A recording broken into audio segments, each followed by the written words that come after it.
नेहमीच्या त्याच त्या गूळ घालून बनवलेल्या गुळाच्या कापण्या खाऊन तुम्ही देखील कंटाळला असाल, तर आज आपण बनवत आहोत एकदम वेगळ्या, चविष्ट, अनोख्या पद्धतीच्या खुसखुशीत कापण्या, ज्या तुम्ही 2 प्रकारांमध्ये बनवू शकतात. बनवायला अतिशय सोप्या आहेत. काही मिनिटांमध्येच तयार होतात. पण महिनाभर तुम्ही या स्टोअर करून केव्हाही खाऊ शकता. पोटभरीचा नाश्ता असल्यामुळे प्रवासामध्ये देखील बनवून नेऊ शकता. लहान मुलांच्या तर या आवडीच्या कापण्या असल्यामुळे त्या तुम्ही टिफिनला देखील नक्कीच बनवून देऊ शकता. चला तर मग लगेचच आषाढ विशेष खुसखुशीत कापण्या बनवायला सुरुवात करूयात. यापूर्वी तुम्ही बऱ्याचदा लाल भोपळ्याचे घारगे बनवून खाल्ले असतील, पण आज आपण घारगे नाही तर कापण्या बनवत आहोत.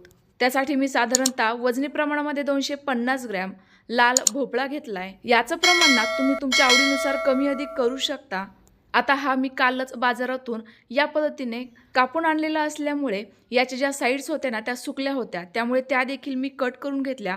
आता सालीचा भाग देखील काढून टाकूयात, कारण साल याची खूपच कडक असते, ती लवकर शिजत नाही. या पद्धतीने साल काढून झाली की लगेचच छोट्या फोडींमध्ये हा कट करून घेऊयात, जेणेकरून तो पटकन शिजला जाईल. आणि तसंही लाल भोपळा शिजायला काही जास्तीचा वेळ लागत नाही, त्यामुळे थोड्या मोठ्या जरी फोडी असल्या तरी देखील चालणार आहेत. लगेच या फोडी कुकरमध्ये घालूयात आणि सोबतच मेजरिंग कपने 1 कप बारीक चिरलेला गूळ घालूयात. आता मी या ठिकाणी मेजरिंग कपाचा वापर करतेय. तुम्ही वाटीचा देखील वापर करू शकता. त्याच वाटीने संपूर्ण साहित्य मोजून घ्या. 1 वाटी गूळ असेल तर फक्त पाव वाटी पाणी घालायचं, कुकरचं झाकण बंद करायचंय आणि हा गॅसवर ठेवायचा आहे. आता या कुकरच्या फुल गॅसवर 1 ते 2 शिट्ट्या काढून घ्यायच्या. कमी गॅसवर एकच शिट्टी काढली तरी देखील ह्या फोडी पटकन शिजतील. कुकरची 1 शिट्टी झाली की लगेचच गॅस बंद करायचा आहे आणि कुकर थंड करून घ्यायचा. आपला कुकर पूर्णतः थंड झालेला आहे. आता झाकण खोलून बघूयात. तर तुम्ही बघू शकता आपल्या या फोडी पूर्णतः ट्रान्सपरंट झाल्यासारखे दिसत आहे, म्हणजे या मऊसूत व्यवस्थित शिजलेल्या आहेत.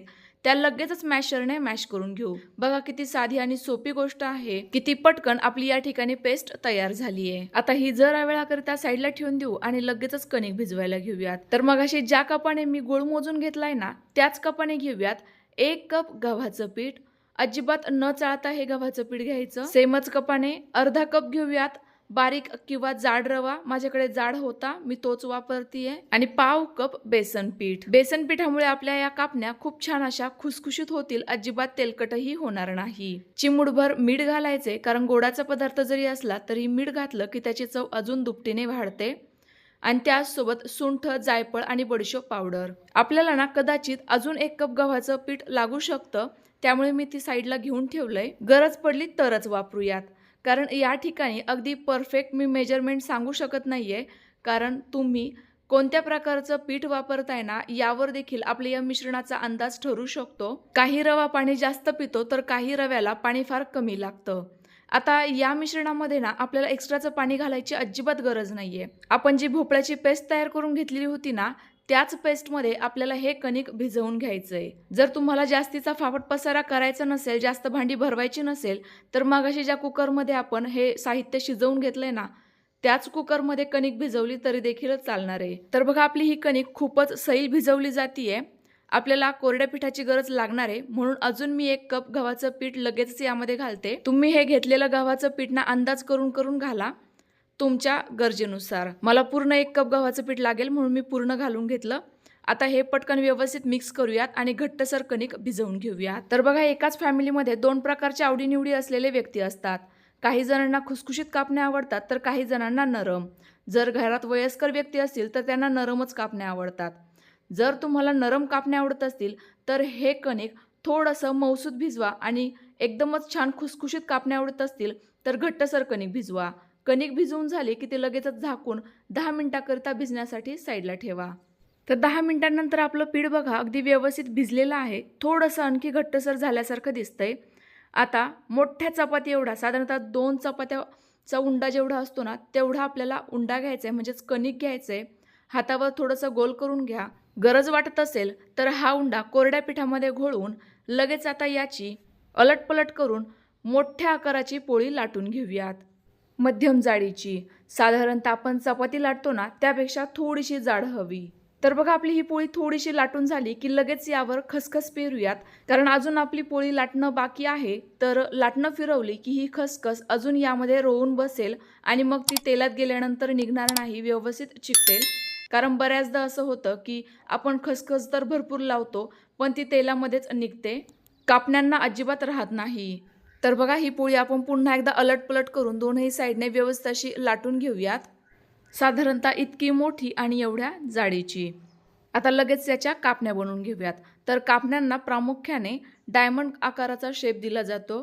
त्याकरिता बघा आपल्याला एक कटर लागणार आहे किंवा चाकूची मदत लागणार आहे. त्याच्या मदतीने उभ्या लाईनमध्ये ही पोळी कट करून घ्यायची. नंतर पोळपाटाचा फक्त थोडासाच तिरका फिरवायचा आणि नंतर थोड्याशा तिरक्या लाईनमध्ये या कापण्या कट करून घ्यायच्या. म्हणजे याला मस्त असा डायमंड शेप येतो बघा या पद्धतीचा.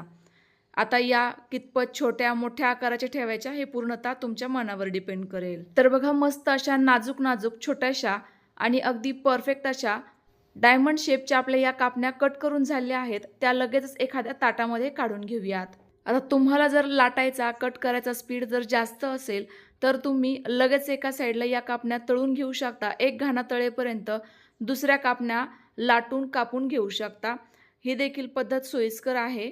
पण ज्या नवशिक्या आहेत, ज्यांना जास्त वेळ लागतो, त्यांनी या पद्धतीने संपूर्ण कापण्या एकाच वेळेला तयार करून नंतर तळल्या तरी देखील चालणार आहे.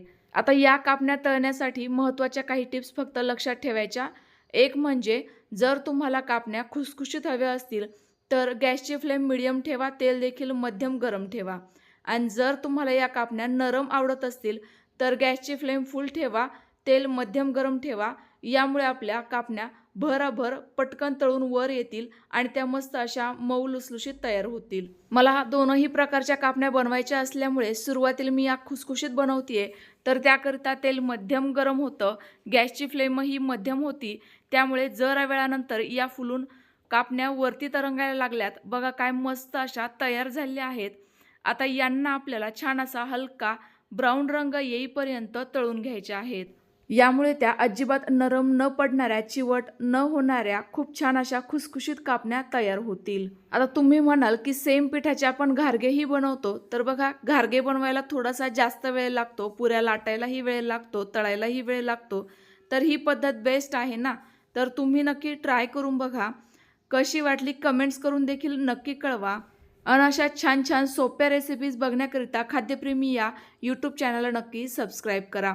तर बघा आपली ही पहिली बॅच तळून झाल्यानंतर लगेचच या कापण्या तेलातून निथळून मी एका भांड्यामध्ये काढून घेते, जेणेकरून या पटकन थंड होतील आणि मस्त अशा खुसखुशीत होतील. आता सेम पद्धतीने कढाईत मावेल इतके दुसऱ्याही बॅचमध्ये या कापण्या सोडून घेऊयात आणि पटापट तळून घेऊयात. या तयार झालेल्या कापण्या थंड झाल्यानंतर जर आपण हवाबंद डब्यामध्ये भरून ठेवल्या तर या महिनाभर आरामशीर टिकतात. हव्या तेव्हा आपण या खाऊ शकतो. आणि महत्त्वाचं म्हणजे यामध्ये आपण गव्हाचं पीठ, रवा, बेसन पीठ वापरलं असल्यामुळे दमदमीत असा नाश्ता देखील तयार होतो. यामुळे तुम्ही या सकाळच्या चहासोबत देखील नाश्ता म्हणून खाऊ शकता. आता या तयार झालेल्या कापण्या थंड झाल्यानंतर तुम्हाला तोडून दाखवते. बघा काय मस्त अशा खुसखुशीत आहे, अजिबात चिवट वातडही झालेल्या नाहीयेत.